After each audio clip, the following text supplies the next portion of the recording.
The government is here. The government is here? Yes. Semen? Yes.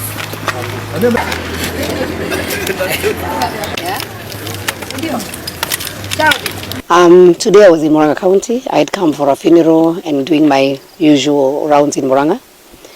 And so I received calls from several journalists, and there was something that was posted in the morning on Facebook that my name was evoked, and the name of Honorable Minor Commander Joshua Toro and several other people. And so when I was called by the journalists being asked that the member for Kandara has claimed that we had plans, or purported that we had plans to disrupt her meeting, and this was a bursary meeting, I was taken aback. And so because I was on my way from Kigumo and I passed through this road, I decided just to pass by as a courtesy call to the station to just find out, one, what was happening, and number two, if she has done a statement so that I can also be able to do my own statement. But I've been well informed that she has not done any statement, so I'm waiting for her to do a statement so that I can also come and do my statement if I am called. But I've also heard that there are some arrests that were done by her own people, then brought to the police station, and I understand these are not people from this area. So I'll be interested as a leader from Murang'a County to find out where those people had come from, who had brought them, how the arrests were done.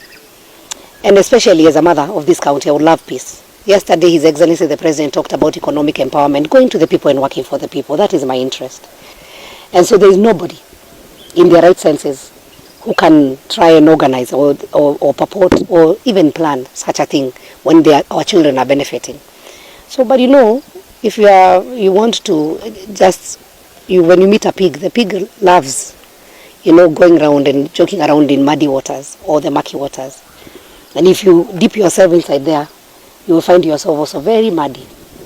And you find yourself in very murky waters. For me, I want to say, we will not entertain monkey business in Murang'a. If you want to plan something, plan it well, because I think it is important that the rule of law should be followed.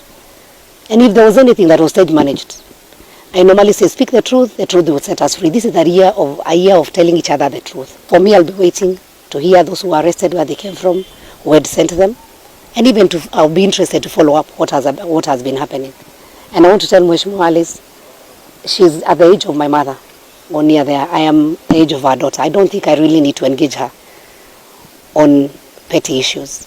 Mine is for development, for economy.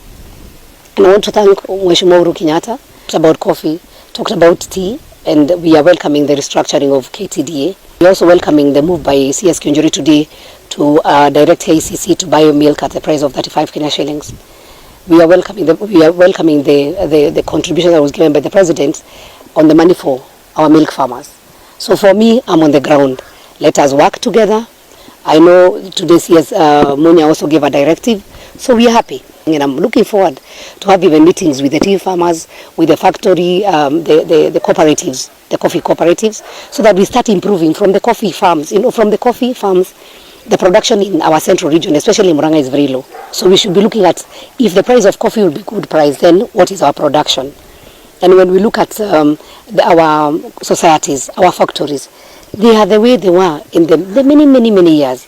So we need to rehabilitate them, make them look better, even help them with the new technology so that we can be able to move this county. I think bottom line, once people have money in their pockets, once they're happy, the UHC comes in, we give good coverage on health. And I also again want to thank the President for again saying we suspend the regulations that were done by the NHIF so that we will have consultation. And I've now formally confirmed that on 28th we'll have the meeting so that we can deliberate with the CS, together with the team, the board of NHIF, on the NHIF reforms, and especially on the way forward.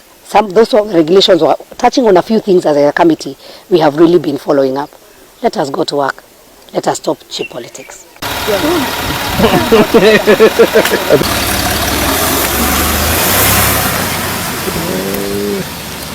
Iwapo unapenda habari ninazokuletea, basi subscribe kwenye channel hii ili uwe unapata uhondo kila wakati. Shukran.